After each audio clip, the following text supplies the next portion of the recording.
poncho is not the easiest wardrobe to work with. It seems like a lot of people have trouble getting that on. You can't find the head part of it. You don't know if it's the arms, the head. Very confusing. Still trying to figure it out. That's got to be the head part right That's there. my guess, because it's got the hoodie. Although we can't find the other arm. Yeah, maybe it's defected poncho. Could be. There could be no other arm. Or maybe there is no other arm. Maybe the only hole is the head. Okay, that's got to be the head, right? Well, he's already got one arm. One arm's in. Where's the other arm? He's got a defective poncho. Doing everything now toward right field as we continue to look at the gentleman trying to put on the poncho. I see it. I just saw the hole. He's going for it right now. Okay. No.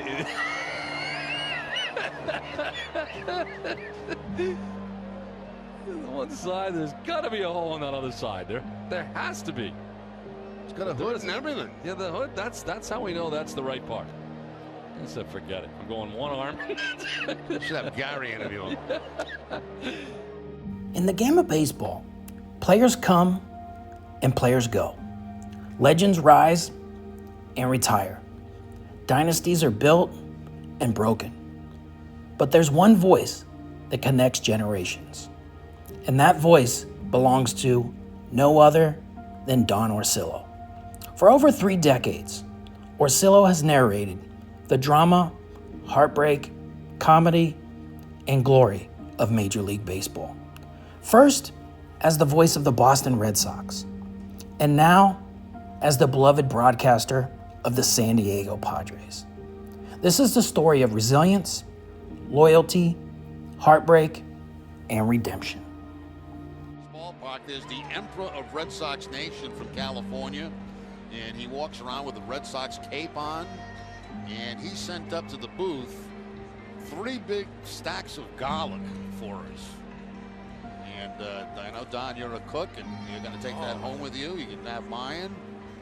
But it's unbelievable, this stuff. I mean, it's just not a little bit of garlic. No, this is a lot of garlic, Jerry. It's a lot of garlic. There's garlic, and then there's this. And we have 3 of those. There will be no vampires anywhere near me anytime soon. That's for sure. I'm not sure I want to be near you right now. So we thank you very much for this. This is great. This will be going home, and very excited about this. So.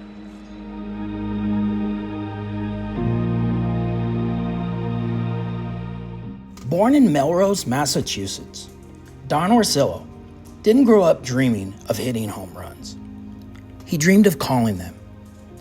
After studying broadcast journalism at Syracuse University, he began grinding through minor league assignments, long bus rides, small crowds, and endless innings. For Don, every inning was preparation. Every call mattered. He wasn't chasing fame. He was mastering his craft. In 2001, Don Orsillo was handed the microphone at Fenway Park. He would become the television voice of the Boston Red Sox on NESN, alongside former second baseman Jerry Remy. Don Orsillo built one of baseball's most beloved broadcast duos. They weren't just calling games. They were sharing inside jokes. Looks like a selfie there. Yeah, I would say so.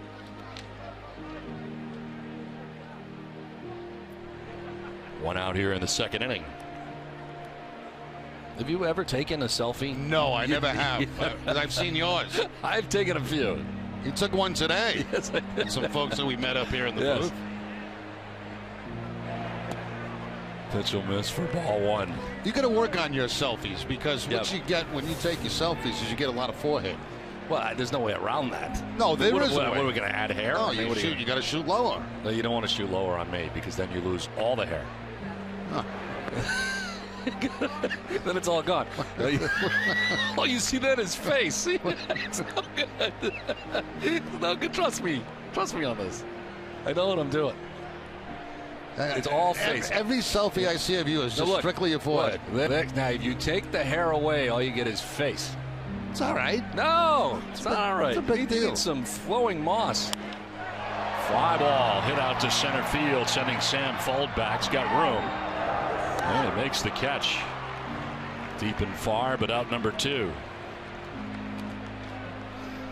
Yeah, I mean, I'm trying to, it's that whole shooting down theory. Thin face with thick flowing hair. Huh? Oh, see, now that's not a good selfie. I don't know where that came from. Well, that's better than the ones I've seen. That's terrible. That's not a bad shot. What's wrong with that? I mean, your thick flowing hair's in it. Everything's in it. Yeah, thick flowing hair.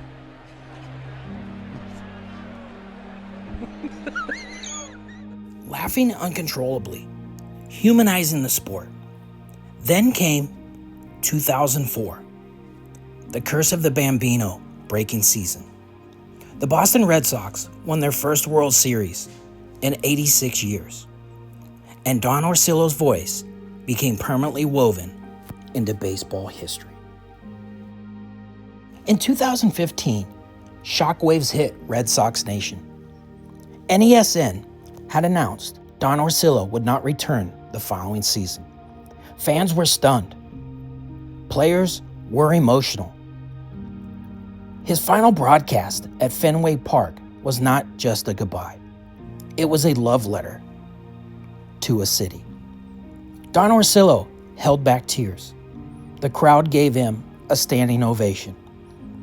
And Boston didn't just lose a broadcaster. It lost a companion.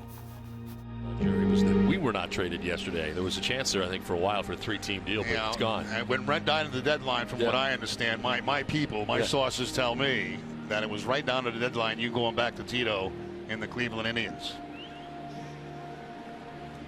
Saw Michael Kay when I came in today, and it almost looked like he was in our booth, but he was next door behind the glass.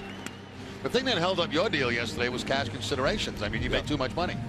This guy sitting what I thought was in my seat when I came in ended up being next door, but I thought the trade had been made.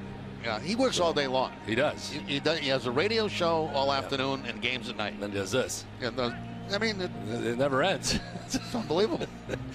So anyway, did not get traded to New York, which I knew wasn't happening. I thought I was going to Pittsburgh, as you recall, or Cleveland, but it didn't work out, and we're still here.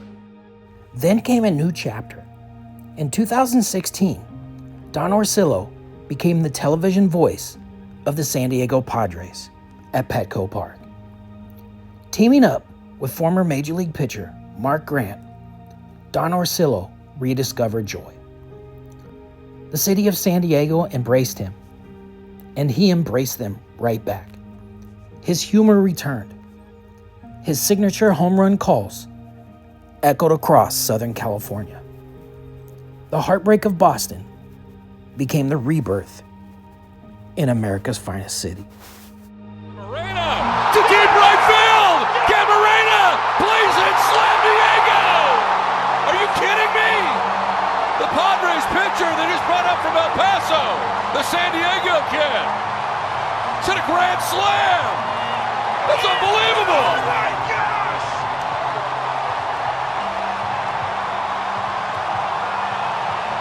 Off Max Scherzer.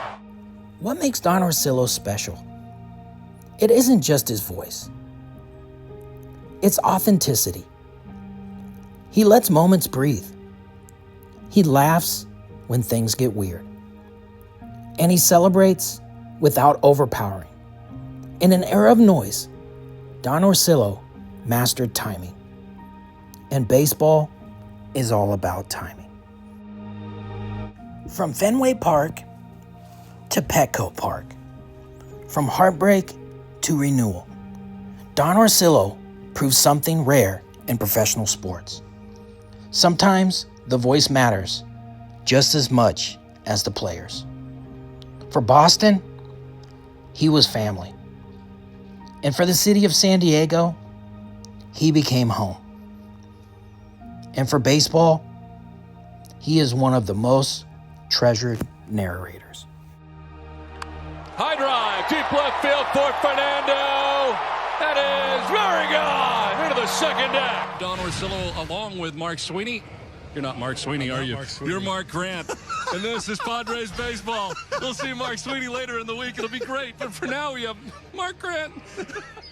Some Major League broadcasters call games. Don Orsillo called moments. Thank you for watching this deep dive into the life and legacy of Don Orsillo. If you enjoyed this documentary, Be sure to like, comment, and subscribe for more Baseball Legends Chronicles. Consider subscribing as we continue to explore the legends who helped shape the game that we love. As always, thanks for watching.